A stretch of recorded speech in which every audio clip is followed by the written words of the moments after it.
माही और शिव कुछ देर तक एक दूसरे के प्यार का एहसास करते हुए उसी जगह पर रहे और एक दूसरे से ढेरों बातें की।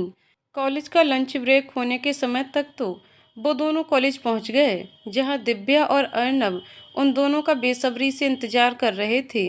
अलीसा से ये सब बर्दाश्त नहीं होना था, इसलिए वो आज कॉलेज नहीं आई थी। शिव और माही को कॉलेज में देख दिव्या जल्दी से माही के पास गई और उसे छेड़ते हुए बोली, दिव्या, फिर माही मैडम, कैसा लगा आपको सरप्राइज? माही अपने हाथों को मलते हुए, रुक, तुझे अभी बताती हूँ कि सरप्राइज कैसा रहा। दिव्या सवालिया नजरों से, वैसे तू अपने हाथों को ऐसे क्यों मल रही है, जैसे किसी की पिटाई करने वाली है? अब चूंकि शिव को पहले से ही पता था कि आज दिव्या और अर्नब की अच्छे से सामत आने वाली है, तो वो उन दोनों को इशारे करके माही से दूर रहने को बोल रहा था। पर उन दोनों पर तो माही को छेड़ने का भूत सवार हुआ था, तो वो दोनों उस पर ध्यान ही नहीं दे रहे थे, तो वो चाह कर भी उनकी मदद नहीं कर सकता था। ऊपर से दिव्या के इस सवाल ने उसे अपना माथा पीटने पर मजबूर कर दिया और वो सब कुछ भगवान भरोसे छोड़कर अपने हाथ बांध कर खड़ा हो गया और इस मुफ्त के तमाशे का आनंद लेने के लिए पूरी तरह से तैयार हो गया। उधर माही ने दिव्या के सवाल का मुस्कुराते हुए जवाब देते हुए कहा, माही, और किसकी पिटाई करूंगी मेरी जान? जब तेरे दोस्त हो तो किसी और की पिटाई करने की क्या जरूरत है? पहले तेरी पिटाई करके तुझे तो सीधा कर दूं। इतना कहकर माही उसकी पिटाई करने के लिए अपना हाथ उसकी तरफ बढ़ाती है, पर दिव्या जल्दी से वहां से भागने लगती है और भागते हुए उससे पूछती है, दिव्या, पर मैंने क्या किया है जो तू मेरी पिटाई कर रही है? माही उसके पीछे भागते हुए, अच्छा देखो तो कैसे भोली बन रही है, जैसे उसे कुछ पता ही ना हो। शिव को ये किसने बोला था कि कुछ ऐसा करना जो जिंदगी भर याद रखे? और क्या कहा तुमने और अर्नब ने कि शेरनी के मुंह में कौन हाथ डाले? मैं तो शेरनी हूं ना, तो आज तुम दोनों का शिकार करके ही मानूंगी। इतना कहकर माही अर्नब को पीटने के लिए उस तरफ भी मुड़ जाती है, तो वो भी भागने लग जाता है। दिव्या और अर्नब दोनों ही माही से बचने के लिए अपनी कक्षा में लगे बेंच के इर्द गिर्द घूमने लगते हैं और माही भी उनके पीछे पीछे दौड़ने लगी। लंच ब्रेक होने के कारण उस समय कक्षा में ज़्यादा विद्यार्थी नहीं थे और जो भी थे वो सब भी शिव की तरह एक तरफ खड़े होकर इस घटनाक्रम का आनंद लेने लगे। अर्नब इधर उधर भागते हुए शिव से कहने लगा, अर्नब यार शिव, तूने इस भूखी शेरनी को कुछ खिलाया नहीं क्या, जो ये हमारा शिकार करने के पीछे पड़ी है? शिव अपने कंधे उचकाकर, मैंने तो खिलाया ही था, पर इसने तुम दोनों के शिकार के लिए अपने पेट में पहले ही जगह खाली कर रखी थी। शिव की बात सुनकर माही उसे घूरने लग जाती है, तो शिव जल्दी से अपने होठों पर उंगली रखकर चुप होकर खड़ा हो जाता है। शिव को ऐसे देखकर अर्नब और दिव्या समझ जाते हैं कि इसके बस में कुछ नहीं है, तो दिव्या माही से माफ़ी मांगते हुए कहती है, दिव्या, माफ़ कर दे बहन, अब हमसे और भागा नहीं जाएगा। हम तो तेरा आज का दिन यादगार बनाना चाहते थे, पर तू तो अब हम दोनों को ही यादगार बनाने में लगी हुई है। देख, अब शांत हो जा और इस दिन का मजा ले। माही अपनी जगह पर रुकते हुए, वैसे भागा तो अब मुझसे भी नहीं जाएगा, इसीलिए आज के लिए तुम दोनों को छोड़ देती हूँ। पर अगर आज के बाद कभी ऐसा घटिया मजाक किया ना, तो तुम दोनों का कीमा बना दूंगी मैं। दिव्या और अर्नब एक साथ, अब तो हम कुछ बोलेंगे ही नहीं। उनकी हालत देखकर माही और शिव के साथ साथ बाकी विद्यार्थी भी हंसने लग जाते हैं। इन लोगों की हंसी मजाक के साथ ही उनका लंच ब्रेक खत्म हो जाता है और फिर से उनके लेक्चर लगने शुरू हो जाते हैं। कॉलेज का समय खत्म होने के बाद माही और दिव्या अपने घर के लिए निकलने लगती है, तो शिव गाड़ी लेकर उनके आगे आ जाता है और माही से कहता है, शिव, माही गाड़ी में बैठो। माही हैरानी से, क्या मतलब गाड़ी में बैठो? हमारे कॉलेज का समय खत्म हो चुका है, तो अब मुझे घर जाना है, इसलिए तुम जाओ, हम कल बात करेंगे। शिव अर्नब और दिव्या की ओर देखते हुए, देख रहे हो तुम दोनों, मेरी प्रियतमा कितनी अनरोमांटिक है। आज ही हमने अपने प्यार का इजहार किया है और ये आज से ही मुझे कोई भाव नहीं दे रही। दिव्या माही के कंधे से अपना कंधा टकराते हुए, क्यों भाई, तू हमारे हीरो को इतना परेशान क्यों कर रही है? चल चुपचाप गाड़ी में बैठ जा और उसके साथ डेट सेट पर जा। माही, हाँ, ताकि बाद में मामा मामी मेरी डेट सेट बना दें। शिव, अरे यार, जब प्यार किया है तो डरना क्या। तुम गाड़ी में बैठी रहो या मैं रूठ जाऊं। अर्नब माही को समझाते हुए। अरे माही, शिव की बात मान लो। क्यों रिलेशनशिप के पहले दिन ही बेचारे का मूड खराब कर रही हो। सबके बार बार कहने पर माही मना नहीं कर पाती और शिव से कहती है, माही अच्छा ठीक है, पर मैं ज़्यादा देर नहीं रुकने वाली। शिव मुस्कुराते हुए, अच्छा बाबा ठीक है, पर पहले चलो तो सही। शिव की बात पूरी करते ही अर्नब गाड़ी से उतरने लगता है तो शिव उससे पूछता है, शिव अब तू कहाँ चल दिया। अर्नब अब तुम दोनों प्रेमियों के बीच में मैं कबाब की हड्डी क्यों बनूं, इसीलिए मैं ऑटो रिक्शा से घर जा रहा हूँ। शिव उसे रोकते हुए, इतनी मेहरबानी की कोई जरूरत नहीं है, क्योंकि तुम और दिव्या भी हमारे साथ ही जा रहे हो। दिव्या और अर्नब एक साथ हैरानी से, क्या हम भी। शिव हंसते हुए, तुम दोनों तो ऐसे हैरान हो रहे हो जैसे मैं दो अनजान लोगों को एक दूसरे के साथ डेट पर जाने के लिए कह रहा हूँ। अरे भाई, तुम दोनों को भी तो डेट सेट की जरूरत है ना, तो बस फिर चारों साथ में ही चलते हैं। दिव्या अपने हाथ बांधते हुए, वैसे मुझे कोई दिक्कत नहीं है, पर ये तुम्हारा दोस्त। अर्नब की ओर देखते हुए, मानेगा मुझे तो याद भी नहीं कि ये मुझे पिछली बार कब डेट पर ले गया था। अर्नब बुरा सा मुंह बनाकर, यार कितना झूठ बोलती है ये। अभी परसों ही तो मैं तुम्हें डेट पर लेकर गया था, इतनी जल्दी भूल भी गई। कैसे मूवी देखते हुए ठूस ठूस कर पॉपकॉर्न खा रही थी और मेरी तरफ कोई ध्यान ही नहीं था। दिव्या उसका कान खींचते हुए, मतलब उस दिन तुम बैठे मेरे खाने पर नजर लगा रहे थे। शिव, अरे यार बस करो तुम दोनों, मियाँ बीवी की तरह कहीं भी लड़ना शुरू कर देते हो। पहले शादी कर लो फिर लड़ते रहना, पर फिलहाल के लिए चुपचाप गाड़ी में बैठो।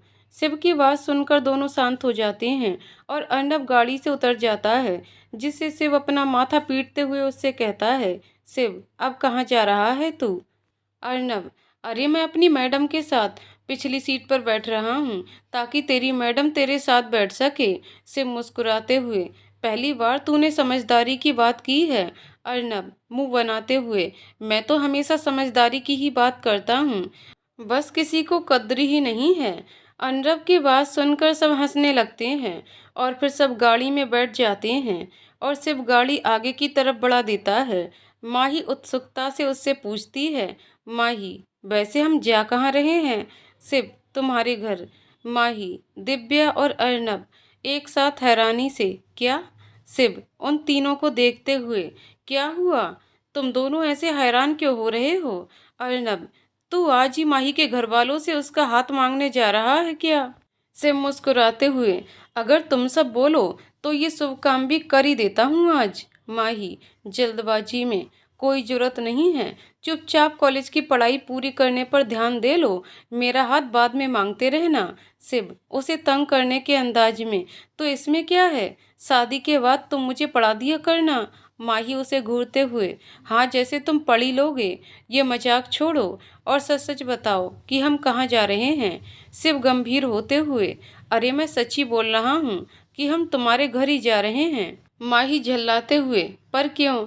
शिव, मैंने खुद से वादा किया था कि जिस दिन तुम मेरे प्यार को स्वीकार कर लोगी उस दिन तुम्हारे हाथ की बनी कॉफी पीऊंगा। मामी ने तो हमें खुला निमंत्रण दे ही रखा है, तो बस फिर इसीलिए हम सब तुम्हारे घर जा रहे हैं तुम्हारे हाथ की कॉफी पीने। शिव की ये बात सुनकर सब अपना माथा पीट लेते हैं और अर्नब उससे कहता है, अर्नब, अरे जिसके हाथ की कॉफी पीने जा रहा है पहले उससे पूछ तो ले कि वो कॉफी बनाने के लिए तैयार है या नहीं। शिव, इसमें पूछना क्या है। अब मेरी प्यारी सी जानू इतनी सी बात के लिए मना थोड़े ना करेगी। दिव्या उनको छेड़ते हुए, ओए होए प्यारी सी जानू, तो यहाँ तक बात पहुँच गई है। शिव, और नहीं तो क्या। और हाँ, तुम नज़र मत लगाओ। दिव्या अपने कंधे उचकाकर, ठीक है भाई, हम तो कुछ नहीं बोलते। माही की ओर देखते हुए, पर प्यारी सी जानू इतना तो बता दो कि हमें कॉफ़ी पिला दोगी ना। माही शर्माने का अभिनय करते हुए, अब इन्होंने इतने प्यार से बोला है तो इनकी ये बात तो माननी ही पड़ेगी ना। दिव्या माही के गले में बाहें डालते हुए, क्या बात है कुड़िए, तू तो छा गई। इसी तरह हंसी मजाक करते हुए वो चारों माही के घर पहुंच जाते हैं। कमला जी माही के साथ उसके दोस्तों को देखकर काफ़ी खुश होती हैं। वो तीनों बारी बारी से उनका अभिवादन करते हैं और कमला जी उन्हें हॉल में लगे सोफे पर बैठने के लिए कहती हैं। शिव मुस्कुराते हुए उनसे कहता है, शिव आंटी जी, आपने कहा था ना कि जब भी माही के हाथों की बनी कॉफ़ी पीने का मन हो तो आ जाना। तो लीजिए, फिर हम आ गए। अब आप अपनी लाडली को बोलिए कि हमारे लिए वैसे ही कॉफ़ी बना दे जिसे पीते ही दिल खुश हो जाए। कमला जी मुस्कुराते हुए, ये तो तुम लोगों ने बहुत अच्छा किया कि आ गए। इसी बहाने मैं भी तुम सबसे मिल ली। और तुम चिंता मत करो, माही बिल्कुल वैसे ही कॉफ़ी बनाएगी। फिर माही की ओर देखते हुए, क्यों है ना माही? माही मुस्कुराते हुए, जी मामी। इतना कहकर माही रसोई में चली जाती है और बाकी सब बैठकर बातें करने लगते हैं। कुछ देर बाद माही कॉफ़ी बनाकर ले आती है और बारी बारी से सबको दे देती है और खुद का मग लेकर अपनी मामी के पास जाकर बैठ जाती है। पर उसका सारा ध्यान शिव पर ही था। जैसे ही शिव कॉफ़ी की पहली घूंट पीता है तो माही इशारे से उससे कॉफ़ी कैसी बनी है के बारे में पूछती है और शिव भी कमला जी से नज़रें बचाकर माही को इशारे से बता देता है कि एकदम मस्त। कॉफ़ी खत्म होने तक दोनों में ही इशारों में बातें होती रहती हैं। कॉफ़ी पीने के बाद अर्नब और दिव्या भी माही की तारीफ करते हैं। कॉफ़ी खत्म होने के बाद सब कुछ देर बातें करते हैं और फिर वहाँ से चले जाते हैं। सबसे पहले वो दिव्या को उसके हॉस्टल छोड़ते हैं और फिर शिव अर्नब को उसके घर छोड़ने के बाद अपने घर के लिए निकल जाता है। उधर जब सब माही के घर से जाते हैं तो माही सारे मग उठाकर रसोई में रखाती है और फिर अपने कमरे में जाने लगती है कि तभी कमला जी गंभीर मुद्रा में उससे कहती हैं, कमला जी, माही ये सब क्या था? कमला जी को ऐसे गंभीर रूप में देखकर माही घबरा जाती है और अपने मन में सोचती है, माही, लगता है मामी को मेरे दोस्तों का ऐसे अचानक से घर में आना अच्छा नहीं लगा। ये शिव भी ना हमेशा अपने मन की करता है। अब खुद तो चला गया और डांट मुझे खानी पड़ेगी। माही की तरफ से कोई जवाब ना पाकर कमला जी उससे फिर से कहती हैं, कमला जी, मैं तुमसे कुछ पूछ रही हूँ माही। माही घबराते हुए, वो मामी, उन सब ने कहा कि उन्हें आज मेरे हाथ की बनी कॉफ़ी पीनी है तो मैं उन्हें मना नहीं कर पाई। इस बार माफ़ कर दीजिए मामी। मैं आपसे वादा करती हूँ कि आगे से कभी भी आपसे बिना पूछे मैं उन्हें नहीं लेकर आऊँगी। कमला जी, मुझे उनके यहाँ आने से कोई ऐतराज़ नहीं है और ना ही मैं इस बारे में बात कर रही हूँ। माही हैरानी से, तो फिर आप किस बारे में बात कर रही हैं? मामी, कमला जी, तुम्हारे और शिव के बीच क्या चल रहा है? कमला जी के मुंह से ये प्रश्न सुनकर माही का दिल धक से रह जाता है और उसे लगता है कि उनकी प्रेम कहानी शुरू होने के पहले दिन ही उस पर ग्रहण लगने वाला है। उसे समझ ही नहीं आ रहा था वो अपनी मामी को इस बात का क्या जवाब दे, पर जवाब देना भी तो जरूरी था क्योंकि कमला जी जवाब की प्रतीक्षा में एकटक उसे ही देख रही थी। माही ने जैसे तैसे बोलना शुरू किया, माही, क्या चल रहा है मतलब मामी? कमला जी, अब मतलब भी मैं ही बताऊं? चल ठीक है, बता देती हूँ कि जो तुम दोनों आंखों ही आंखों में एक दूसरे से बातें कर रहे थे वो सब क्या था? तुम दोनों को क्या लगा कि मुझे इस बारे में कुछ पता नहीं चलेगा? शायद तुम भूल गई कि उम्र के जिस दौर में इस समय तुम हो ना, उसे मैं कब की पार कर चुकी हूँ। इसीलिए झूठ बोलने का कोई लाभ नहीं होगा। सच सच बता, कब से चल रहा है ये सब? तुम्हें कॉलेज में पढ़ने भेजते हैं ये सब करने? कमला जी की बात सुनकर माही की आंखों से आंसू बहने लगते हैं क्योंकि उसने कभी नहीं सोचा था कि उसकी मामी को ये सब पता चल जाएगा और वो ऐसे प्रतिक्रिया देंगी। माही के लिए अब उनसे नज़रें मिलाना भी मुश्किल हो रहा था, इसीलिए उसने अपनी नज़रें झुका लीं। उसकी आंखों से अभी भी आंसू बह रहे थे। माही की ऐसी हालत देखकर कमला जी खुद को रोक नहीं पाईं और उसके पास आकर उसके आंसू पोंछते हुए हंसते हुए बोली, कमला जी, अरे पगली, मैं तो मजाक कर रही थी पर तू तो रोने ही लग गई। तुझे क्या लगता है कि मैं इतनी खड़ूस मामी हूँ जो मेरी बच्ची की खुशियों के बीच आऊंगी? कमला जी की ये बात सुनकर माही बिल्कुल हैरान थी और एकटक कमला जी की तरफ देख रही थी। कमला जी ने उसके मन की बात समझते हुए उससे कहा, कमला जी, मैंने तुम दोनों की आंखों ही आंखों में बातें करते हुए जरूर देख लिया था और उससे तुम दोनों के दिल का हाल भी समझ गई। और सच बताऊं तो सिर्फ जब पहली बार हमारे घर आया था, मैं उसी दिन समझ गई थी कि उसके दिल में तुम्हारे लिए क्या है। पर उस दिन तुम्हारी आंखों में मुझे ऐसा कुछ नजर नहीं आया, तो इसीलिए मैंने तुमसे इस बारे में कोई बात नहीं की। पर आज जब तुम दोनों की ही आंखों में एक जैसा एहसास देखा, तो खुद को रोक नहीं पाई और पहले ये छोटा सा मजाक कर दिया। बेटा, मैं भले ही सिर्फ 2 ही बार मिली हूँ, पर मुझे लोगों को पहचानना अच्छे से आता है और मैं ये बात यकीन से कह सकती हूँ कि वो एक बहुत अच्छा लड़का है और इसीलिए मुझे तुम दोनों के इस रिश्ते से कोई ऐतराज नहीं है। कमला जी की बात सुनकर माही मुस्कुराते हुए उनके गले लग जाती है और उनसे कहती है, माही, आप सच में बहुत अच्छी हैं मामी। पहले तो मैं डरी गई थी, पर अब उतनी ही खुश हूँ। कमला जी उसका सर सहलाते हुए, बेटा, माना कि तुम दोनों एक दूसरे को पसंद करते हो, पर फिलहाल के लिए अपनी पढ़ाई पर ध्यान देना, क्योंकि बहुत से लोग अपने प्यार के चक्कर में अपनी जिंदगी बर्बाद कर लेते हैं और मैं नहीं चाहती कि तुम दोनों ऐसा कुछ करो।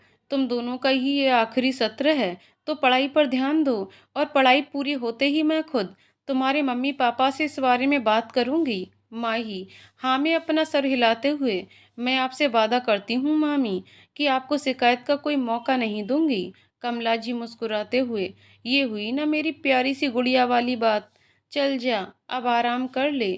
माही हाँ में सर हिलाते हुए अपने कमरे में चली जाती है और कमरे में जाते ही शिव को फोन लगा देती है। कुछ ही देर में शिव फोन उठा लेता है और मुस्कुराते हुए कहता है, शिव, क्या बात है, मुझे इतना याद किया जा रहा है कि मेरे वहां से आते ही तुम्हारा फोन भी आ गया। माही गंभीर होते हुए, हर समय मजाक अच्छा नहीं होता, मैंने तुमसे कुछ जरूरी बात करने के लिए फोन किया है। शिव परेशान होते हुए, क्या बात है माही, तुम इतनी परेशान क्यों लग रही हो, सब ठीक तो है ना। माही वैसे ही गंभीर होकर, कुछ भी ठीक नहीं है शिव, मामी को हमारे बारे में सब पता चल गया है और उन्होंने मुझे तुमसे दूर रहने के लिए बोला है। माही को ये अभिनय करते हुए बहुत हंसी आ रही थी, पर उसने जैसे तैसे अपनी हंसी को दबाकर रखा था और गंभीर होने का अभिनय कर रही थी। उधर माही की ये आवाज़ सुनकर शिव के पैरों तले से जमीनी खिसक गई और उसे माही से दूर जाने का डर सताने लगा। वो जल्दी से माही से बोला, शिव, पर माही, उन्हें कैसे पता चला। माही, उन्होंने हमें इशारों में बातें करते हुए देख लिया था, इसलिए। शिव, माही देखो, तुम बिल्कुल भी चिंता मत करो, मैं खुद मामी से बात करूंगा और उन्हें यकीन दिलाऊंगा कि मैं तुम्हें बहुत खुश रखूंगा। बस वो हम दोनों को अलग ना करें। अगर वो फिर भी नहीं मानी, तो मैं अपने मम्मी पापा को लेकर तुम्हारे घर आ जाऊंगा और हम सब मिलकर उन्हें समझाएंगे। बस तुम बिल्कुल भी चिंता ना करो, मैं अभी तुम्हारे घर आता हूँ। इतना कहकर शिव फोन रखने लगता है कि तभी उसके कानों में माही की हंसी की आवाज़ पड़ती है।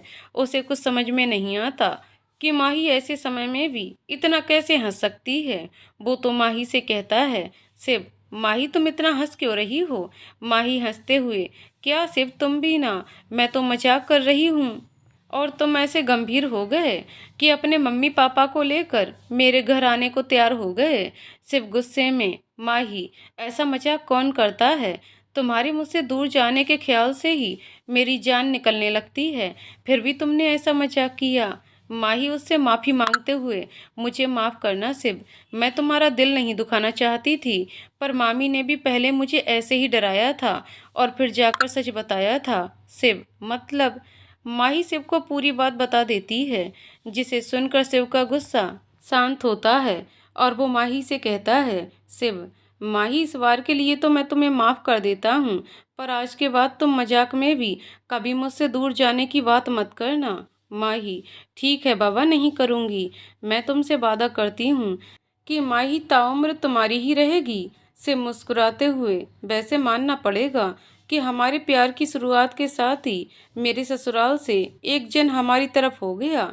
देखना तुम, ऐसे ही एक एक करके हमारे पूरे परिवार वाले हमारे इस रिश्ते को मंजूरी देते जाएंगे। माही, अच्छा जी, पहले तो हमें अपनी पढ़ाई पर ध्यान देना है, क्योंकि मामी ने ये बात साफ साफ बोली है कि पढ़ाई में कोई लापरवाही नहीं। शिव, अब भाई मामी श्री की ये बात तो माननी ही पड़ेगी। और वैसे भी ये कॉलेज का बचा हुआ थोड़ा सा समय भी यूं ही निकल जाएगा और फिर तुम हमेशा के लिए मेरी होगी। तब तक के लिए मेरे लिए तुम्हारा मेरी होने का एहसास ही काफ़ी है। ऐसे ही दोनों कुछ देर तक एक दूसरे से बातें करते हैं और फिर फ़ोन रख देते हैं। भले ही दोनों ने फ़ोन रख दिए थे, पर अभी भी उन्हें एक दूसरे से बात होने का एहसास हो रहा था, जिससे दोनों के ही चेहरों पर मुस्कान फैली हुई थी। उन दोनों ने कभी नहीं सोचा था कि लड़ाई से शुरू हुआ इनका ये सफ़र कभी प्यार तक पहुंच पाएगा। पर कहते हैं ना कि जो सोचकर किया जाए वो प्यार कैसा। धीरे धीरे समय बीतने लगा और समय के साथ ही शिव और माही का प्यार और भी ज़्यादा गहरा होता जाता है। भले ही उन दोनों के दिल एक दूसरे के लिए धड़कते थे, पर उन्होंने कमला जी की बात को गांठ बांध रखा था और वो दोनों कॉलेज में लंच ब्रेक के समय ही एक दूसरे के साथ समय बिताते थे। इसके अलावा वो दोनों एक दूसरे से बिल्कुल भी नहीं मिलते थे और अपनी पढ़ाई को तवज्जो देते थे। अर्नब और दिव्या उन्हें बोरिंग कपल कहने लग रहे थे, पर उन दोनों को इस बात से कोई फर्क नहीं पड़ता था, क्योंकि उन दोनों के लिए सिर्फ ये बात मायने रखती थी कि उन दोनों के दिल एक दूसरे के लिए धड़कते हैं और इसीलिए ज़रूरी नहीं है कि बाकी प्रेमियों की तरह उन्हें घूमने फिरने जाना ही है। उन दोनों का ही मानना था कि एक बार उनकी स्नातक की पढ़ाई पूरी हो गई तो वो हमेशा के लिए एक दूसरे के हो जाएंगे और फिर जी भर कर एक दूसरे के साथ समय व्यतीत कर पाएंगे। दोनों एक हो पाते हैं या नहीं ये तो भगवान को ही पता था, पर शिव और माही इसी एहसास के साथ अपना हर दिन खुशी खुशी गुजार रहे थे और हर एक बीतते दिन के साथ उनकी खुशी भी बढ़ती ही जा रही थी। ये सोचकर कि उनके मिलन के इंतजार का एक दिन और कम हो गया।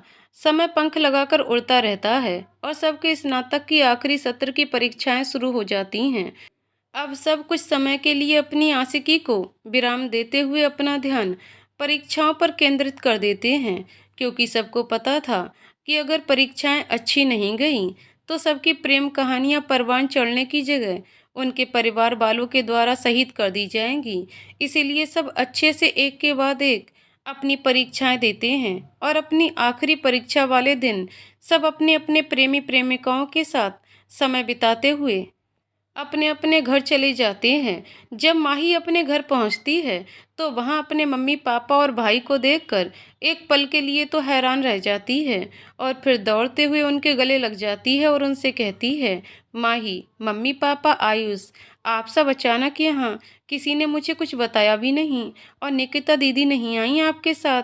विकास जी मुस्कुराते हुए, अरे मेरी गुड़िया, अगर तुझे पहले ही बता देते तो तुझे सरप्राइज कैसे देते। और तेरी निकिता दीदी अभी नहीं आई, वो सीधे तेरी शादी पर ही आएंगी। माही हंसते हुए, क्या पापा आप भी ना, कैसा मजाक करते हैं। मेरी शादी तो जब होगी तब होगी, पर क्या तब तक निकिता दीदी हमसे मिलने भी नहीं आएंगी। निर्मला जी मुस्कुराते हुए, लाडो तेरी निकिता दीदी के आने में ज़्यादा समय नहीं है, वो बस 15 दिन बाद तेरे और हम सब के पास होंगी। माही का चेहरा अपने हाथों में थामते हुए, अब भाई हमारी लाडो की शादी में उसकी बड़ी बहन को तो आना ही होगा ना। अपनी शादी की बात सुनकर माही के पैरों तले से जमीन खिसक जाती है और वो लड़खड़ाते हुए सबकी तरफ देखते हुए कहती है, माही, मेरी शादी कब। विकास जी निर्मला जी से, ये क्या किया तुमने निर्मला, अभी तो बच्ची घर आई थी तो उसे कुछ देर आराम करने देती, फिर हम बाद में शांति से उसे सब बता देते। निर्मला जी, सोचा तो मैंने भी यही था, पर अपनी बच्ची की शादी की खुशखबरी उसे ही देने से ज़्यादा देर तक रोक नहीं पाई। और वैसे भी दिन ही कितने बचे हैं हमारे पास, कल तो इसकी सगाई है। ये बात सुनकर माही को और भी ज़्यादा सदमा लग जाता है और वो आंखों में आंसू लिए सबसे कहती है, माही, आप लोगों ने मेरा रिश्ता तय कर दिया और कल की सगाई भी रख दी और किसी ने मुझसे कुछ पूछना भी जरूरी नहीं समझा। क्या मैं आप लोगों के लिए पहले ही पराई हो गई। विकास जी उसका सर सहलाते हुए, ये कैसी बातें कर रही हो बेटा, ऐसा कभी हो सकता है क्या कि हम तुझे पराया कर दें। बेटा तेरा रिश्ता तेरी परीक्षाओं के दौरान ही तय हुआ है, तो बस इसलिए हमने सोचा तेरी परीक्षा के बाद ही हम तुझे इस बारे में बताएंगे। और आज तक ऐसा हुआ है क्या कि तुझे हमारा कोई फैसला पसंद ना आया हो, बस इसीलिए हमने इस बारे में तुझसे कुछ नहीं पूछा। विकास जी की बात सुनकर माही जल्दी से कमला जी के पास जाती है और उनसे कहती है, माही, मामी आप ही सबको बोलिए ना कि मैं ये शादी नहीं कर सकती। आपने कहा था ना कि मेरी स्नातक की पढ़ाई पूरी होने के बाद आप सबसे बात करेंगी, तो आप सबसे बात कीजिए ना। कमला जी उसे समझाते हुए, हाँ लाडो, मैंने तुझसे कहा था, पर मेरे बात करने से पहले ही दीदी और जीजा जी ने हमें तेरा रिश्ता पक्का होने की खबर सुना दी, तो मैं चाहकर भी कुछ नहीं कर पाई। बेटा सब कुछ तो तय हो चुका है, कल तेरी सगाई है और 15 दिन बाद शादी, तो अब हम कुछ नहीं कर सकते। तू भी समझदारी से काम ले और जैसा चल रहा है चलने दे। कमला जी की बात सुनकर माही की आंखें खुली की खुली रह जाती हैं। उसे बिल्कुल भी यकीन नहीं हो रहा था कि उसकी मामी ऐसे बीच मझधार में उसका साथ छोड़ देंगी, पर उसके लिए शिव के बिना रहना संभव नहीं था। इसीलिए उसने अपनी लड़ाई खुद ही लड़ने का फैसला लिया और अपने आंसू पोंछते हुए अपने मम्मी पापा के पास जाकर बोली, माही, माफ करना मम्मी पापा, आज पहली बार आपके फैसले की तौहीन कर रही हूँ, पर मैं ये शादी नहीं कर सकती, क्योंकि मैं किसी और से प्यार करती हूँ और उसके बिना किसी और को अपने जीवन साथी के रूप में चुनना मेरे लिए संभव नहीं है। इससे पहले कि विकास जी और निर्मला जी कुछ बोलते, आयुष हाथ में एक फोटो लेकर माही के पास आता है और उससे जिद करते हुए कहता है, आयुष, दीदी मुझे नहीं पता, मुझे तो बस यही जीजू चाहिए। ये जीजू बहुत अच्छे हैं, तो बस मुझे यही चाहिए। माही बिना तस्वीर की ओर देखे, आयुष, तुम अभी बहुत छोटे हो, तो इस मामले से दूर रहो और चुपचाप अपने कमरे में जाओ। सचिन जी, अरे बिटिया, बच्चा इतने प्यार से कह रहा है, तो एक बार उसके हाथ से तस्वीर लेकर देख तो लो। अपने मामा जी की बात सुनकर माही गुस्से में आयुष के हाथ से तस्वीर लेती है और बिना देखे उसे फाड़ने लगती है। पर जब वो तस्वीर को फाड़ने जा रही थी, तो तस्वीर में मौजूद शख्स की शक्ल माही की तरफ थी। इसीलिए जब माही सबके सामने उस तस्वीर को उठाकर फाड़ने लगती है, तो उस तस्वीर में मौजूद शख्स को देखकर उसके हाथ रुक जाते हैं और वो उस तस्वीर को सही से पकड़कर उस तस्वीर को ध्यान से देखने लगती है और हैरानी से कहती है, माही, शिव। इसके बाद माही बारी बारी से अपने मम्मी पापा, मामा मामी और आयुष की ओर देखती है, तो उसकी हालत देखकर सबकी हंसी छूट जाती है और सब जोर जोर से हंसने लगते हैं। तो माही सबको घूरने लगती है, तो सब अपनी हंसी दबाकर खड़े हो जाते हैं और विकास जी माही की ओर देखते हुए मुस्कुराते हुए उससे पूछते हैं, विकास जी, तो गुड़िया रानी, अब बताओ कि क्या अब भी तुम्हें हमारे फैसले से कोई ऐतराज है? अगर ऐसा है तो भाई हमें अभी बता दो, ताकि हम लड़के वालों को बोल दें कि हमारी लड़की ने शादी से मना कर दिया है। माही जल्दबाजी में, नहीं पापा, मुझे कोई ऐतराज नहीं है। माही का ऐसा उतावलापन देखकर एक बार फिर सबकी हंसी छूट जाती है और बेचारी माही का मुंह शर्म से लाल हो जाता है। कुछ देर हंसने के बाद विकास जी उसका सर सहलाते हुए कहते हैं, विकास जी, बेटा तुमने सोच भी कैसे लिया कि हम तेरी मर्जी के बिना इतना बड़ा फैसला लेंगे?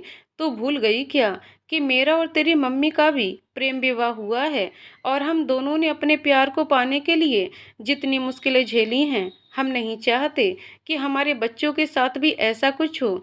इसीलिए हमारी तरफ से पूरी छूट है कि हमारे बच्चे अपनी मर्जी से अपना जीवन साथी चुन सकते हैं। बस हमारे लिए सिर्फ ये मायने रखता है कि हमारे बच्चे जिसको भी चुने, वो और उसका परिवार अच्छे स्वभाव के मालिक हों, ताकि हमारे बच्चों को कभी कोई परेशानी ना हो। और सच कहूँ तो शिव से अच्छा जीवन साथी तेरे लिए कोई हो भी नहीं सकता। माही अपने हाथ जोड़ते हुए, आप सब मुझे माफ़ कर दीजिए, मैंने पता नहीं क्या कुछ सोच लिया। पर आप सबको शिव के बारे में कैसे पता चला? मामी ने बताया था क्या? कमला जी, मेरे बताने की तो नौबत ही नहीं आने दी उन्होंने। माही हैरानी से, किन्होंने? कमला जी मुस्कुराते हुए, तू खुद ही देख ले। इतना कहकर कमला जी किसी को बाहर आने के लिए आवाज़ देती हैं, तो एक कमरे से शिव, अर्नब, दिव्या और शिव के मम्मी पापा मुस्कुराते हुए बाहर आते हैं। माही उन सबको वहां देखकर हैरान रह जाती है। शिव के मम्मी पापा माही के पास आते हैं, तो माही को कुछ होश आता है और वो जल्दी से उन दोनों के पांव छूकर आशीर्वाद लेती है। तो दोनों उसे हमेशा खुश रहने का आशीर्वाद देते हैं।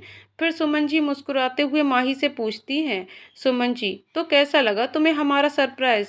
माही कुछ नहीं बोलती और शर्माकर अपनी नजरें झुका लेती है। तो दिव्या मुस्कुराते हुए उससे कहती है, दिव्या ओए कुड़िए, शर्मा बाद में लेना, पहले पूछ तो सही कि ये सब हुआ कैसे, फिर खुद ही सबसे। मुझे नहीं लगता अब ये कुछ पूछ पाएगी, तो हम खुद ही इसे बता देते हैं। सुमन जी की ओर देखते हुए, आंटी जी, शिव की ओर से इस रहस्य से पर्दा आपने ही उठाया था, तो अब हमारी माही को भी आप ही सब बता दीजिए। सुमन जी मुस्कुराते हुए, जरूर।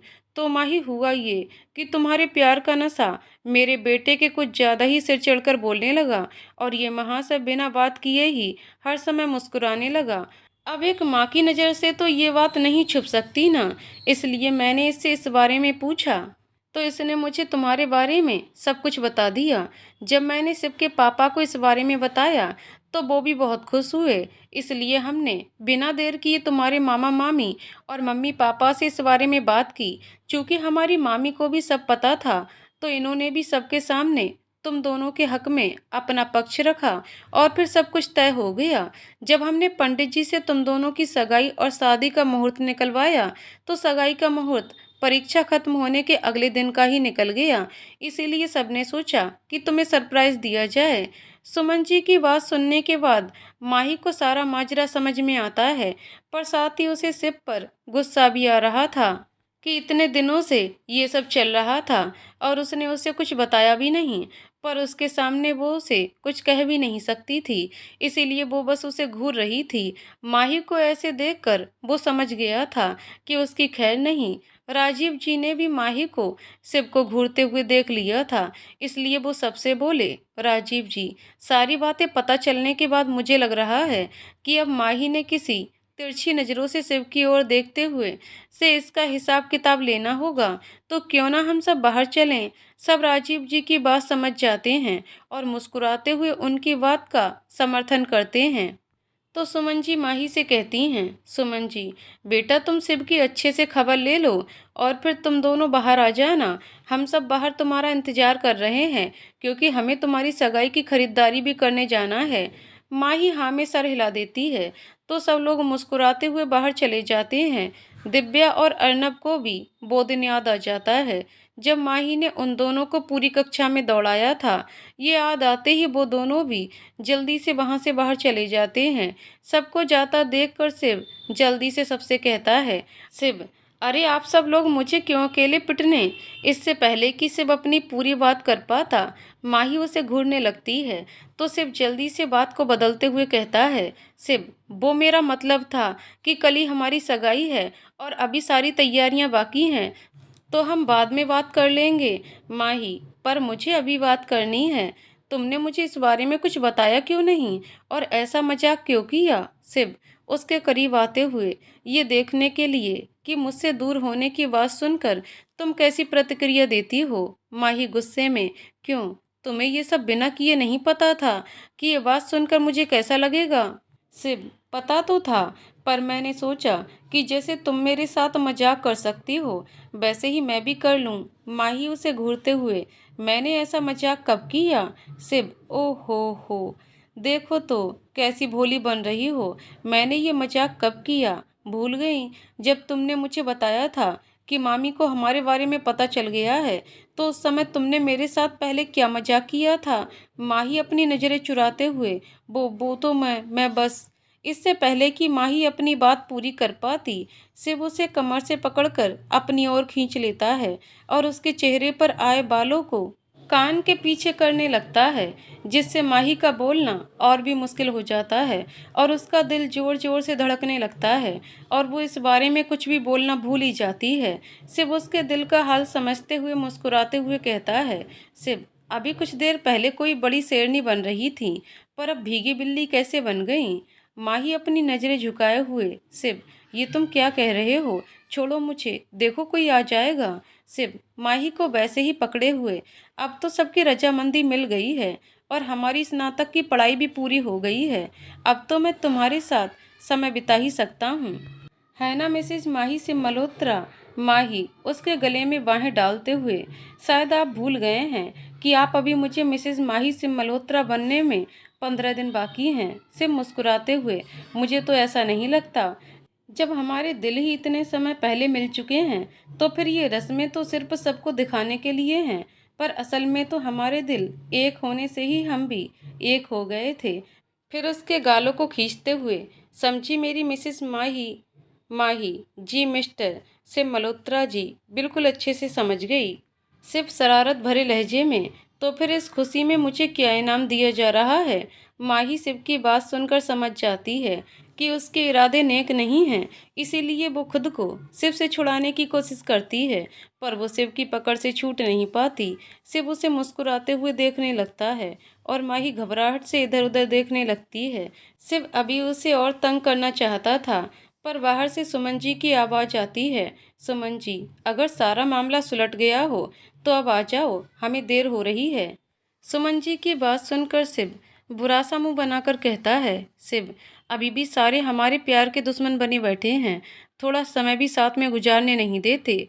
माही उसे घूरते हुए, जिन्हें तुम प्यार के दुश्मन कह रहे हो, उनकी मेहरबानी से ही हम इतनी जल्दी एक हो पा रहे हैं। बेचारे सबके सब कितने अच्छे हैं, हमारी शादी के लिए झट से मान गए।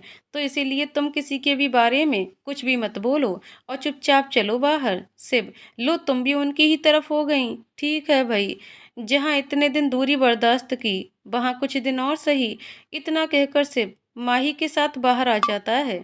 तो राजीव जी उन दोनों को छेड़ते हुए कहते हैं, राजीव जी, कर लिया सारा हिसाब किताब पूरा? शिव मासूम सी शक्ल बनाकर, क्या डैडी आप भी ना?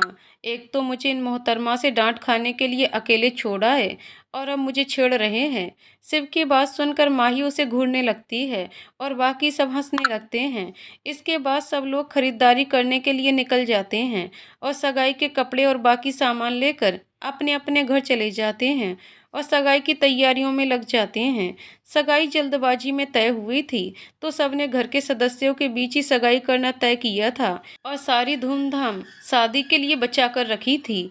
शाम के समय अलीसा शिव से मिलने के लिए उसके घर जाती है, तो उसके घर में चल रही तैयारियों को देखकर हैरान रह जाती है और फिर सुमन जी के पास जाकर उनसे पूछती है, अलीसा, क्या बात है आंटी, किस चीज़ की इतनी तैयारियां की जा रही हैं? सुमन जी थोड़ा नाराज होते हुए, तू तो मुझसे बात ही मत कर और इस तरह के मजाक करने को भी रहने ही दे, क्योंकि ऐसा हो ही नहीं सकता कि तुझे पता ही ना हो कि किस चीज़ की इतनी तैयारियां चल रही हैं। अलीसा आश्चर्यचकित होकर, ये आप क्या कह रही हैं आंटी? मैंने ऐसा क्या कर दिया जो आप मुझसे नाराज हैं? सुमन जी, नाराज नहीं हूँ तो क्या करूँ? कल तुम्हारे बचपन के दोस्त शिव की सगाई है और तुम अब आ रही हो। तुमसे अच्छा तो अर्नब ही है। परीक्षा के बाद से ही वो यहाँ आकर तैयारियों में लगा हुआ है। शिव की सगाई की बात सुनकर अलीसा बिल्कुल हैरान रह जाती है। उसे बिल्कुल भी समझ नहीं आ रहा था कि ये सब कब और कैसे हुआ। जैसे तैसे वो सुमन जी से पूछती है, अलीसा, शिव की सगाई किससे? सुमन जी उसे घूरते हुए, अलीसा बस कर बेटा, और कितना मजाक करेगी? शिव की सगाई माही से और किससे होगी? अलीसा, शिव शिव कहाँ है? सुमन जी को अलीसा का व्यवहार कुछ अजीब सा लगता है, तो वो अलीसा से पूछती हैं, सुमन जी, बेटा तुम्हारी तबीयत तो ठीक है ना? अलीसा खुद को संभालते हुए, जी आंटी मैं बिल्कुल ठीक हूँ, आप चिंता मत कीजिए। सुमन जी मुस्कुराते हुए, ठीक है, और शिव अपने कमरे में है, वहीं जाकर मिल लो। अलीसा हाँ में सर हिलाते हुए शिव के कमरे की तरफ चली जाती है, जहाँ शिव अपनी सगाई के कपड़े पहनकर देख रहा था। अलीसा उसके पास जाती है, उसकी आंखों में आंसू आ जाते हैं और वो शिव से कहती है, अलीसा, शिव इतना सब कुछ हो गया और तुमने मुझे बताना जरूरी तक नहीं समझा। कल तुम्हारी सगाई है और मुझे इस बारे में कुछ पता ही नहीं। अगर मैं यहाँ तुमसे मिलने ना आती तो मुझे कुछ पता ही नहीं चलना था। शिव उसके आंसू पोंछते हुए, ऐसा नहीं है अलीसा, मैं कुछ ही देर में तुम्हें फ़ोन करने ही वाला था। और रही बात पहले ना बताने की, तो मैंने तुम्हें पहले इसलिए नहीं बताया क्योंकि मैं नहीं चाहता था कि ये बात जानने के बाद तुम्हारी परीक्षाएं खराब जाती। जब से तुमने मुझे अपने दिल की बात बताई है, तब से मुझे इस बात का खास ध्यान रखना पड़ता है कि तुम्हारा दिल ना दुखे। शिव की बात सुनकर अलीसा को थोड़ा सुकून मिलता है और वो अपने मन में सोचने लगती है, अलीसा, शिव तुम कितने अच्छे हो, तुम्हें मेरी कितनी परवाह रहती है। मैं जानती हूँ कि तुम भी मुझसे प्यार करते हो, बस तुम्हें इस बात का एहसास नहीं है। उस माही ने तुम्हें अपने प्यार की पट्टी पड़ा रखी है, इसीलिए तुम इस बात को समझ नहीं पा रहे। पर तुम चिंता मत करो, मैं बहुत जल्द उस माही को तुम्हारी जिंदगी से बाहर निकाल कर फेंक दूंगी। मुझे जो भी करना है जल्दी करना होगा, वरना मैं शिव को हमेशा के लिए खो दूंगी। पर करूं तो क्या करूं, मुझे कोई ऐसा मौका ही नहीं मिल रहा जिससे मैं माही को शिव की जिंदगी से बाहर कर दूं। अलीसा को कहीं खोया हुआ देखकर शिव उसके आगे चुटकी बजाते हुए पूछता है, शिव, अलीसा कहाँ खो गई तुम? अलीसा झूठ बोलते हुए, मैं सोच रही थी कि जब मैंने तुम्हें बोला था कि मेरे लिए सिर्फ तुम्हारी खुशियां मायने रखती हैं, तो क्या तुम्हें फिर भी ऐसा लगता है कि तुम्हारी और माही की सगाई की बात सुनकर कुछ गलत करती? माना कि मैं तुमसे प्यार करती हूँ, पर अगर तुम माही से प्यार करते हो तो इसमें तुम्हारी क्या गलती? भगवान ने तुम्हें उसकी किस्मत में लिखा है तो यही सही। शिव अपने कान पकड़कर, मुझे माफ कर दो अलीसा, आज के बाद कभी ऐसा नहीं होगा। अलीसा उसके हाथ कानों से हटाते हुए, ठीक है किया माफ। सिम मुस्कुराते हुए, तो चलो फिर जल्दी से काम में लग जाओ। कल मेरी सगाई जो है और 15 दिन बाद शादी, तो अभी से कमर कस लो। अलीसा ना चाहते हुए भी मुस्कुराते हुए हाँ में सर हिला देती है और फिर सगाई की तैयारियों में लग जाती है। साथ ही वो खुद को अच्छे से चेता देती है कि उसके पास अपने प्यार को वापस पाने के लिए सिर्फ 15 दिन ही हैं। चूंकि शिव और माही की सगाई माही के मामा मामी के घर पर होनी तय हुई थी, तो उनके घर में सजावट का काम चल रहा था और घर का हर सदस्य किसी न किसी काम में लगा हुआ था। तभी माही के मोबाइल की घंटी बजने लगती है। जब माही उस पर नाम देखती है तो उसमें निकिता दीदी का नाम फ्लैश हो रहा था। माही जल्दी से उसका फ़ोन उठाती है और मुंह फुलाते हुए कहती है, माही दी, मुझे आपसे बिल्कुल भी बात नहीं करनी। आपकी छोटी बहन की ज़िंदगी का इतना बड़ा दिन है कल, और आप हैं कि अभी भी नहीं आई। निकिता, अरे मेरी छोटी, गुस्सा मत हो यार, मेरा भी बहुत मन है आने का, पर क्या करूं? तेरी सगाई का मुहूर्त मेरी परीक्षाओं के समय में निकला है। मेरी आखिरी परीक्षा तेरी शादी वाले दिन है, तो मैं चाहकर भी तेरी शादी वाले दिन से पहले नहीं आ सकती। माही, बच्चों के जैसे आप बोल दो कि मेरी बहन की शादी है, तो मुझे नहीं देनी कोई परीक्षा, और जल्दी से मेरे पास आ जाओ। निकिता, हाँ हाँ, वो तो मेरे रिश्तेदारी लगते हैं ना, कि मैं बोलूँगी और वो मान जाएंगे। क्या यार, तू भी कैसे बच्चों के जैसे बात कर रही है? माही मन महसूस कर, ठीक है दी, आप अच्छे से अपनी परीक्षा दीजिए और आखिरी परीक्षा होते ही जल्दी से उड़कर मेरे पास आ जाना। मैं आपको बहुत याद करूँगी दी। निकिता, मैं भी तुम सबको बहुत याद करती हूँ बच्चा, बस अब कुछ दिनों की बात है, फिर तो अच्छे से सबके साथ समय बिताने वाली हूँ। और हाँ, अपने उनसे पहले ही बोल देना कि मेरी दीदी आ रही हैं, तो मैं उनके पास रहूँगी, आप मेरा इंतज़ार करना। इस बात पर वो दोनों ही हंस पड़ती हैं। कुछ देर बात करने के बाद माही फ़ोन रखती है, क्योंकि निकिता ने कल की परीक्षा की तैयारी करनी थी। ऐसे ही उनका दिन बीत जाता है और माही शिव की सगाई का दिन आ जाता है। सुबह से ही दोनों घरों में हड़बड़ी लगी हुई थी और सब सामान को इकट्ठा करने में लगे हुए थे। भले ही इस सगाई में सिर्फ परिवार के लोग ही शामिल थे, पर सब इतने ज़्यादा उत्साहित थे कि सब अच्छे से तैयारियां कर रहे थे। माही को तैयार करने के लिए दिव्या और कमला जी लगी हुई थीं। तय समय पर शिव और उसका परिवार माही के घर पहुंच गए थे और उनके साथ अर्नब और अलीसा भी आ गए थे। सबने अच्छे से एक दूसरे का अभिवादन किया और लड़के वालों को आदर से घर के अंदर ले गए। जब सगाई का मुहूर्त हुआ तो माही को बाहर लाया गया। माही ने हल्के गुलाबी रंग की गाउन पहन रखी थी और अपने बालों का बटरफ्लाई बन बना रखा था और हल्का सा मेकअप किया था। हल्के से मेकअप के बाद भी माही इतनी खूबसूरत लग रही थी कि किसी की भी नज़रें उस पर से हट नहीं रही थीं। शिव ने तो जब माही को देखा तो उसका मुंह खुला का खुला रह गया। भले ही शिव भी 3 पीस सूट में किसी राजकुमार से कम नहीं लग रहा था, फिर भी उसकी नज़रें सिर्फ माही पर ही थीं और ये सब देखकर अलीसा को बहुत जलन हो रही थी। अर्नब ने शिव का खुला मुंह देखा तो उसने धीरे से कहा, अर्नब, यार अपना मुंह तो बंद कर ले। इतना मुंह खोल कर रखा है कि दुनिया के सारे मक्खी मच्छर तेरे मुंह में आराम से पूरे आ सकते हैं। अर्नब की बात सुनकर शिव झेप जाता है और अपना मुंह तुरंत बंद कर लेता है। माही आकर शिव के पास बैठ जाती है। दोनों चोरी चोरी एक दूसरे को देख रहे थे और यकीन करने की कोशिश कर रहे थे कि वे कोई सपना नहीं बल्कि सच है। कुछ समय बाद शगुन की रस्म शुरू हो गई और बारी बारी से परिवार के बड़े आगे आकर शिव और माही का तिलक करने लगे। शगुन की रस्म के बाद दोनों की सगाई की रस्म हुई और बारी बारी से शिव और माही ने एक दूसरे को अंगूठी पहनाई और इसके साथ ही दोनों पर फूलों की बारिश होने लगी। इसके बाद सबने एक दूसरे को बधाई दी। शिव और माही ने भी आंखों ही आंखों में एक दूसरे को बधाई दी। सगाई की रस्म होने के बाद सुमन जी ने शिव और माही को कुछ जरूरी हिदायत देते हुए कहा, सुमन जी, अब चूंकि तुम दोनों की सगाई हो चुकी है और शादी की तारीख भी तय हो चुकी है, तो अब से तुम दोनों अकेले में नहीं मिल सकते।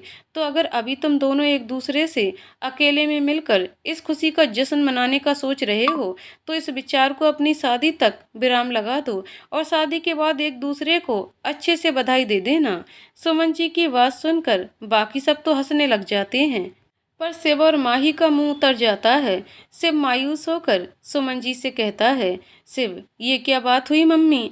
पहले मामी जी ने हमें कहा था कि स्नातक की पढ़ाई पूरी होने तक पढ़ाई पर ध्यान दो और हमने अच्छे बच्चों की तरह उनकी बात मानी। अब तो हमारी पढ़ाई भी पूरी हो चुकी है और तो और हमारी सगाई भी हो चुकी है, तो कम से कम अब तो हम पर ये जुल्म मत कीजिए ना। सुमन जी उसका कान खींचते हुए, अच्छा हम जुल्म कर रहे हैं बेटा जी? तुमने शादी करनी है ना, तो फिर हमें नाराज मत करना, वरना शादी का अगला मुहूर्त जो 6 महीने बाद का है वो तय कर देंगे और फिर तब तक एक दूसरे से मिले बिना रहना। शिव अपना कान छुड़ाते हुए, आह मम्मी, दर्द हो रहा है, मेरा कान छोड़ो ना। और आपने जैसा कहा है वैसा ही होगा, हम 15 दिन की जुदाई और बर्दाश्त कर लेंगे। सुमन जी उसका कान छोड़ते हुए, नौटंकी कहीं का। भले ही शिव ने माही से ना मिलने के लिए अपनी सहमति दे दी थी, पर इस बात से दोनों के ही चेहरों पर 12 बज गए थे। उन दोनों की ऐसी शक्लें देखकर सबको हंसी आ गई और सब हंसने लगे। कुछ समय तक हंसी मजाक करने के बाद सब जल्दी मिलने का कहकर वहां से चले गए। जब तक शिव और माही एक दूसरे की आंखों से ओझल नहीं हो गए, तब तक वो दोनों एक दूसरे को ऐसे देख रहे थे जैसे बरसों के लिए अलग हो रहे हों। जब अर्नब ने शिव को ऐसे उदास देखा और दोनों को एक दूसरे को ऐसे देखते हुए देखा, तो वो हंसते हुए शिव से बोला, अर्नब, यार तुम दोनों तो ऐसे उदास हो रहे हो और ऐसे एक दूसरे से विदा हो रहे हो जैसे बरसों के लिए दूर जा रहे हो। अरे यार, परिवार वालों के साथ तो तुम दोनों एक साथ ही खरीदारी करने जाया करोगे और तब एक दूसरे को जी भर कर देख लेना। और इसके अलावा भी जब एक दूसरे को देखने का मन करे तो मोबाइल उठाना और एक दूसरे को वीडियो कॉल लगा लेना। वीडियो कॉल के ज़माने में भी तुम दोनों ऐसी बेकार सी शक्लें बना रहे हो जैसे सगाई नहीं बल्कि उम्र कैद की सज़ा हुई हो। शिव उसे घूरते हुए, जब तेरा नंबर आएगा ना तब देखेंगे कैसा मुंह बनाता है। अर्नब, मैंने इन झंझटों में पड़ना ही नहीं, सीधा जाकर कोर्ट मैरिज करेंगे, तो ये जुदाई वाला कोई झंझट ही नहीं। शिव, तो मुझे पहले ये आइडिया नहीं बता सकता था क्या? अर्नब मुस्कुराते हुए, मुझे भी तेरी ऐसी हालत देखकर अभी अभी ये आइडिया आया है। शिव उसे घूर कर देखने लगता है तो वो चुप होकर बैठ जाता है और शिव अपनी सगाई की अंगूठी देखने लग जाता है, जिससे उसके चेहरे पर मुस्कान आ जाती है। शिव और उसके परिवार के जाने के बाद माही भी अपने कमरे में चली जाती है। दिव्या भी माही के पीछे पीछे उसके कमरे में चली जाती है। दरअसल कॉलेज की पढ़ाई पूरी होने के बाद दिव्या हॉस्टल छोड़कर अपने घर वापस जाने वाली थी, पर माही की सगाई और शादी इतनी जल्दी तय होने के कारण माही ने उसे हॉस्टल खाली करके सीधे अपने घर आने का फरमान सुना दिया था और शादी तक उसी के साथ रहने के लिए ही कहा था। दिव्या ने उसे समझाया भी था कि वो हॉस्टल में ही रुक जाएगी, पर माही ने उसकी एक ना सुनी और उसे सामान के साथ अपने कमरे में रहने के लिए बोल दिया। तो दिव्या उसके पास उसकी बात मानने के अलावा और कोई रास्ता नहीं था। जब माही अपने कमरे में गई तो अपने हाथ में पहनी शिव के नाम की अंगूठी को देखकर किसी गहरी सोच में खो गई। जब दिव्या उसके कमरे में आई और उसे कहीं खोया हुआ देखा तो उसे छेड़ते हुए बोली, दिव्या, क्या बात है मैडम, कहाँ खोई हैं? शिव के साथ भविष्य के सपने देख रही हैं क्या? दिव्या की बात सुनकर माही एक नज़र उस पर डालती है और बिना कोई जवाब दिए फिर से अपनी अंगूठी को देखने लगती है। तो दिव्या भी अपने मजाक को एक तरफ करके गंभीर होकर उससे पूछती है, दिव्या, क्या हुआ माही, तू किस सोच में खोई है? माही अपनी बेचैनी बताते हुए, यार पता नहीं क्यों, पर मुझे अजीब सा डर लग रहा है। मैं और शिव बिना किसी झंझट के एक होने वाले हैं। मतलब हमारे प्यार में कोई भी रुकावट नहीं आई, पर पता नहीं क्यों मुझे ऐसा लग रहा है कि कुछ गलत होने वाला है और पता नहीं हमारा प्यार अपनी मंजिल तक पहुंच पाएगा या नहीं। दिव्या उसके सर पर चपत लगाते हुए, इतने शुभ अवसर पर तू ये कैसी अशुभ बातें लेकर बैठ गई? अरे बुद्धू, तुझे तो खुश होना चाहिए कि तेरे प्यार की राह इतनी आसान थी, और तू है कि कैसे नकारात्मक सोच रही है। ये सब सोचना बंद कर और इस समय का आनंद ले। भगवान पर भरोसा रख, वो कुछ गलत नहीं होने देंगे। दिव्या की बात सुनकर माही उसके गले लग जाती है और दिव्या मुस्कुराते हुए उसका सर सहलाने लगती है। दिव्या, चल अब अगर वो सब बातें दिमाग से निकल गई हों तो ये बता कि शादी के बाद तुम और शिव कहाँ घूमने जाओगे? माही उससे अलग होकर घूरते हुए, हमने अभी ऐसा कुछ भी नहीं सोचा, तो तू भी अपने दिमाग के घोड़े यहीं पर रोक ले और इस बारे में सोच कि अपनी और अर्नब की प्रेम कहानी को उसकी मंजिल तक कब और कैसे पहुंचाना है। दिव्या, बस तेरी शादी के बाद वापस रांची जाऊंगी और अपने परिवार वालों से अर्नब के बारे में बात करूंगी। अब तो भगवान से यही दुआ है कि तेरे और शिव के परिवार वालों की तरह मेरे और अर्नब के परिवार वाले भी जल्दी से मान जाएं। माही उसका हाथ थामते हुए, ऐसा ही होगा दिव्या, हम पर फिलहाल तेरी शादी पर ध्यान दे ले। माही हामी सर हिला देती है और फिर दोनों मुस्कुरा देती हैं। एक तरफ जहां बाकी सबके लिए बीतते हुए दिन हंसी खुशी बीतने लगते हैं, तो वहीं अलीसा के लिए हर एक बीतता दिन काटना मुश्किल होता जाता है। परिवार वालों की सख्त हिदायत के कारण शिव और माही चाहकर भी एक दूसरे के साथ समय नहीं बिता पा रहे थे।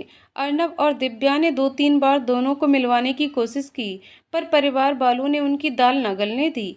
अब उन्हें अच्छे से समझ आ गया था कि शादी से पहले शिव और माही चाहकर भी एक दूसरे से नहीं मिल पाएंगे, तो उन चारों ने हार मान ली। शिव और माही ये 15 दिन एक दूसरे के साथ फोन पर बात करके ही गुजारने लगे।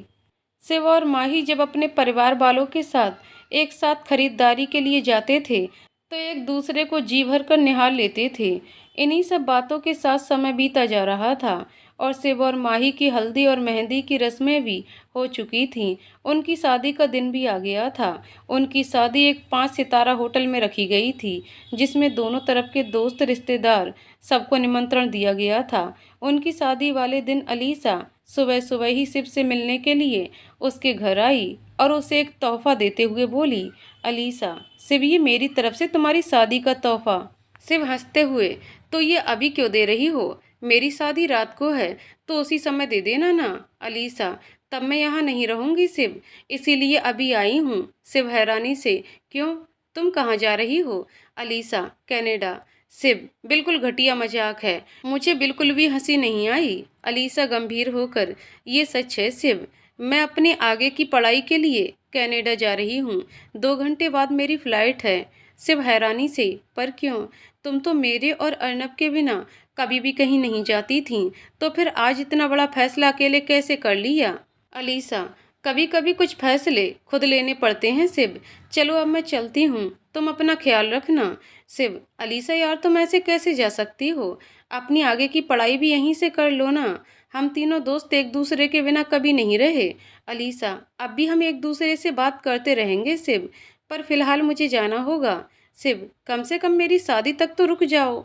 अलीसा, इतना बड़ा दिल नहीं है मेरा जो मैं अपनी आंखों के सामने तुम्हें किसी और का होते हुए देखूं, इसलिए मेरा अभी यहाँ से जाना ही सही है। इतना कहकर अलीसा जल्दी से वहाँ से चली जाती है। शिव उसे रोकता है, पर वो उसकी एक नहीं सुनती।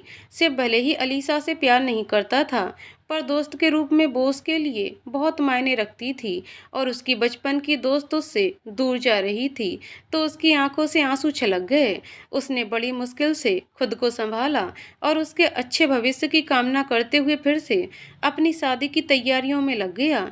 उधर माही को दिव्या के साथ समय से ही तैयार होने के लिए पार्लर भेज दिया गया था। माही जब तैयार हो रही थी तो उसके मोबाइल की घंटी बजने लगी। जब उसने अपना मोबाइल देखा तो निकिता का फ़ोन था। माही ने जल्दी से फ़ोन उठाया और उससे बोली, माही दी आप कब तक आएंगी? मुझे तो लग रहा है कि आप मेरी विदाई के बाद ही यहाँ पहुँचेंगी। निकिता, ऐसा कुछ नहीं होगा क्योंकि मैं अभी एयरपोर्ट पर हूँ और कुछ ही देर में मेरी फ्लाइट तेरे पास पहुँचने के लिए उड़ जाएगी। तू देखना, तेरी जयमाला से पहले पहले मैं तेरे पास पहुँच जाऊंगी। माही, ठीक है दी, जल्दी से आइए, अब और इंतजार नहीं हो रहा। निकिता, बस बच्चा, कुछ घंटों में मैं तेरे साथ होंगी। निकिता अपने आने की खबर देकर फोन रख देती है और माही फिर से अपने दूल्हे राजा के लिए तैयार होने लगती है। तैयार होने के बाद माही अपनी शादी वाले होटल के लिए पहुंच जाती है और उसे दुल्हन के लिए बुक कराए कमरे में बैठाया जाता है। कुछ समय बाद बारात आ जाती है और सब लड़की वाले उनके स्वागत के लिए मुख्य द्वार पर जाकर खड़े हो जाते हैं और बड़े आदर के साथ सबका स्वागत करते हैं। इसके बाद मिलनी, रिबन कटाई वगैरह की रस्में होती हैं और फिर शिव को दूल्हा दुल्हन के लिए बनी स्टेज पर ले जाकर बैठा दिया जाता है। अर्नब भी माही के आने तक उसके पास ही बैठ जाता है और उसके साथ हंसी मजाक करने लगता है। जब मुहूर्त का समय होता है तो पंडित जी माही को बुलाने के लिए कहते हैं। दिव्या, कमला जी और निर्मला जी जाकर माही को अपने साथ लेकर आती हैं। जब माही मुख्य द्वार से मंडप की तरफ आने लगती है तो शिव की नज़रें माही पर ही टिक जाती हैं। लाल जोड़े और मेकअप में माही इतनी सुंदर लग रही थी जैसे कोई अप्सरा जमी पर उतर आई हो। शिव तो माही से अपनी नज़रें ही नहीं हटा पा रहा था। माही धीरे धीरे कदम बढ़ाते हुए उसकी तरफ आ रही थी और जैसे जैसे माही उसके नज़दीक आ रही थी शिव के दिल की धड़कनें बढ़ती जा रही थी। जब माही मंडप के पास पहुंचती है तो वो मंडप के बाहर ही रुक जाती है। जब शिव उसे वहीं खड़े देखता है तो वो मुस्कुराते हुए उसके पास आ जाता है और अपना हाथ आगे बढ़ाते हुए मुस्कुराते हुए उससे कहता है, शिव, अच्छा जी, तो मैडम ये चाहती हैं कि मैं आपका हाथ थाम कर आपको मंडप के अंदर लेकर चलूं, तो चलिए फिर जल्दी से मेरा हाथ थामिए, बंदा आपकी खिदमत में हाजिर है। शिव के इतना कहने पर ही माही उसका हाथ नहीं पकड़ती तो सब हैरानी से माही की तरफ देखने लगते हैं। शिव को भी ये बात थोड़ी अजीब लगती है पर फिर उसे कुछ ध्यान में आता है तो वो मुस्कुराते हुए कहता है, शिव, अच्छा मतलब मेरा हाथ थाम कर मंडप के अंदर जाना है और साथ ही हाथ पकड़ने में शर्म भी करनी है। ठीक है भाई, मैं खुद ही तुम्हारा हाथ पकड़ लेता हूँ। इतना कहकर शिव माही का हाथ पकड़ लेता है जिसे देखकर सब मुस्कुरा देते हैं। शिव मंडप में जाने के लिए अपना एक कदम आगे बढ़ाता है पर माही वहीं की वहीं खड़ी रहती है। जब शिव को माही वहीं खड़ी महसूस होती है तो वो पीछे मुड़कर उसकी तरफ देखता है। माही अभी भी अपनी नज़रें झुकाए अपनी जगह पर ही खड़ी थी। ये देखकर शिव को चिंता होने लगती है और बाकी सब लोग भी माही का ऐसा बर्ताव देखकर आपस में खुसर फुसर करने लगते हैं। दिव्या जल्दी से माही से कहती है, दिव्या, माही क्या हुआ तुझे? जल्दी से शिव के साथ मंडप में जा, देख लोग कैसे आपस में घुसर पुसर कर रहे हैं। दिव्या की बात सुनकर भी माही कोई प्रतिक्रिया नहीं देती तो शिव माही के पास आता है और उसका चेहरा अपने हाथों में थाम कर उससे कहता है, शिव, क्या हुआ माही? तुम ठीक तो हो ना? अगर कोई परेशानी है तो मुझे बताओ। सुमन जी माही के पास आकर, हाँ बेटा बोलो, क्या हुआ है? तुम्हारी तबीयत तो ठीक है ना? माही सुमन जी से, आंटी मुझे ये शादी नहीं करनी। माही की ये बातें सुनकर एक तरफ जहां शिव, अर्नब, दिव्या और शिव के परिवार को झटका लगता है तो वहीं बाकी लोग आपस में तरह तरह की बातें करने लगते हैं।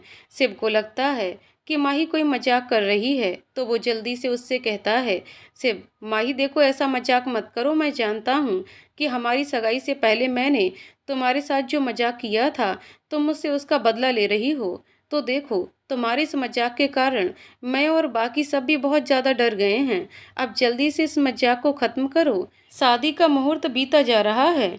माही उसकी आंखों में देखते हुए, ये कोई मजाक नहीं है शिव, मुझे सच में ये शादी नहीं करनी। शिव तो माही की ये बात सुनकर जैसे स्तब्ध ही रह जाता है। उसे तो यकीन ही नहीं हो रहा था कि माही ऐसा कुछ बोलेगी। कहाँ तो शिव ने सोचा था कि आज वो और माही हमेशा के लिए एक हो जाएंगे, और कहाँ अब माही उसे शादी करने के लिए मना कर रही है। शिव तो कुछ भी बोलने की हालत में नहीं था। तो सुमन जी जल्दी से निर्मला जी के पास गईं और उनसे बोलीं, सुमन जी, बहन जी ये माही क्या बोल रही है, आप माही को समझाइए ना कि ऐसी बातें ना करे। निर्मला जी जैसे ही माही को कुछ बोलने को हुई तो माही ने उन्हें हाथ के इशारे से रोकते हुए कहा, माही, मम्मी आप कुछ नहीं बोलेंगी। आप तो क्या, पापा, मामा, मामी, कोई भी कुछ नहीं बोलेगा, क्योंकि मेरा फैसला नहीं बदलने वाला। आप सब इस रिश्ते के लिए सिर्फ मेरी खुशी के लिए ही माने थे ना। पर अब मुझे समझ में आ गया है कि शिव के साथ मेरी खुशी नहीं है। माही की ये बात सुनकर माही के परिवार वाले चुप हो जाते हैं और अपनी नज़रें नीचे झुका लेते हैं। शिव किसी तरह खुद को हिम्मत देता है और माही से कहता है, शिव, क्या कहा तुमने? तुम्हारी खुशी मेरे साथ नहीं है। तुम झूठ बोल रही हो, क्योंकि मुझे पता है तुम्हारी हर खुशी मेरे से ही है। अरे अगर मुझे थोड़ी सी भी तकलीफ होती है ना, तो मुझसे ज़्यादा तुम्हारा दिल रोता है। और तुम बोल रही हो मैं तुम्हारी खुशी नहीं हूँ। अगर ऐसा है तो फिर वो सब क्या था? माही, दिखावा। वो सब दिखावा था। मैं तुमसे शादी सिर्फ और सिर्फ तुम्हारे पैसों के लिए करना चाहती थी, क्योंकि मुझे लगता था कि ज़िंदगी में पैसे ही सब कुछ होते हैं। और इसी शोहरत को पाने के लिए मैंने उस इंसान तक को धोखा दे दिया जिससे मैं सच में प्यार करती हूँ। पर आज जब मेरी शादी तुमसे होने जा रही है तो मुझे एहसास हुआ कि इंसान कम रुपयों में गुजारा कर सकता है, पर प्यार के बिना नहीं। और इसीलिए मैं ये शादी नहीं करना चाहती और अपने प्यार के पास वापस लौटना चाहती हूँ। शिव माही को कंधों से पकड़कर, झूठ, सब झूठ है, ऐसा हो ही नहीं सकता। मेरे अलावा तुम्हारी जिंदगी में कोई हो ही नहीं सकता। माही उसके हाथ झटकते हुए, यही सच है, तुम्हें मानना है तो मानो, वरना तुम्हारी मर्जी। तुमसे मिलने से पहले ही मेरी जिंदगी में कोई था जिससे मैं सच में प्यार करती थी। और प्यार करती थी क्या, हूँ, प्यार करती हूँ और हमेशा उसी के साथ करूँगी। इसीलिए मैं उसके पास वापस जा रही हूँ। शिव, और मेरे प्यार का क्या? माही, तुम्हारा प्यार तुम्हारी दिक्कत है, इसमें मैं कुछ नहीं कर सकती। फिर अपने परिवार वालों से, मम्मी पापा, मामा मामी, मैंने आप सबका भी दिल दुखाया है, इसीलिए हो सके तो मुझे माफ़ कर देना। पर मैं इस रिश्ते में घुट घुट कर नहीं जी सकती। चलिए यहाँ से चलते हैं। इतना कहकर माही अपने परिवार वालों के साथ वहाँ से जाने लगती है। पर आयुष रोते हुए माही से जिद करने लगता है, आयुष, दीदी ऐसा मत कीजिए, मुझे यही जीजू चाहिए। ये जीजू बहुत अच्छे हैं, आपको बहुत खुश रखेंगे। माही, मेरी खुशी किसके साथ है ये मैं खुद तय करूंगी, और तुम चिंता मत करो, तुम्हारे वो जीजू शिव से भी बहुत अच्छे हैं। माही आयुष को अपने साथ लेकर जाने लगती है, पर आयुष वहाँ से जाने को तैयार नहीं था। तो माही गुस्से में उससे कहती है, माही, आयुष, अगर तू अभी के अभी हमारे साथ नहीं गया तो याद रखना, मैंने या परिवार में से किसी ने भी तुझसे कभी जिंदगी में बात नहीं करनी। आयुष के पास अब कोई रास्ता नहीं बचा था, इसलिए वो आंखों में आंसू लिए चुपचाप माही के साथ जाने लगा। दिव्या ने आगे आकर माही का रास्ता रोक लिया और गुस्से से बोली, दिव्या, आयुष तो बच्चा है, इसीलिए तूने उसे बहका लिया, पर हम सबका क्या? तूने मुझसे भी इतना बड़ा सच छुपाया क्यों? माही, बिना भाव के, तुझे मैं जानती ही कितना हूँ, और तू है तो शिव के दोस्त अर्नब की प्रेमिका ही ना, तो तू मेरा साथ क्यों देती? अब अगर तुझे जवाब मिल गया हो तो मेरा रास्ता छोड़, हमें देर हो रही है, और तेरा सामान मैंने तेरे हॉस्टल में भेज दिया है, वहाँ से ले लेना। माही का ऐसा जवाब सुनकर दिव्या स्तब्ध रह जाती है। उसे तो यकीन नहीं हो रहा था माही कभी ऐसा जवाब भी देगी। दिव्या ने उसे हमेशा अपनी सबसे अच्छी दोस्त माना, और माही ने एक पल में ही उसे पराया कर दिया। अब दिव्या के पास बोलने के लिए कुछ भी नहीं रह गया था, तो उसने माही का रास्ता छोड़ दिया। दिव्या की आंखों से आंसू बहने लगे, पर माही को इससे कोई फर्क नहीं पड़ा, और वो अपने परिवार के साथ वहां से बाहर की तरफ चली गई। शिव, जो अब तक वहीं खड़ा था, माही को जाते देख जल्दी से माही माही कहता उसके पीछे दौड़ा और उसे रोकने की कोशिश करने लगा, पर माही ने उसकी एक ना सुनी और गाड़ी में बैठकर अपने परिवार वालों के साथ वहां से निकल गई। और शिव वहीं घुटनों के बल बैठकर माही का नाम लेकर जोर जोर से रोने लगा। आगे की कहानी अगले वीडियो में। तो दोस्तों, आपको कहानी कैसी लगी कमेंट करके जरूर बताइएगा। कहानी पसंद आई हो तो वीडियो को लाइक शेयर करें और चैनल को सब्सक्राइब करें। कहानी को पूरा सुनने के लिए बहुत बहुत धन्यवाद दोस्तों।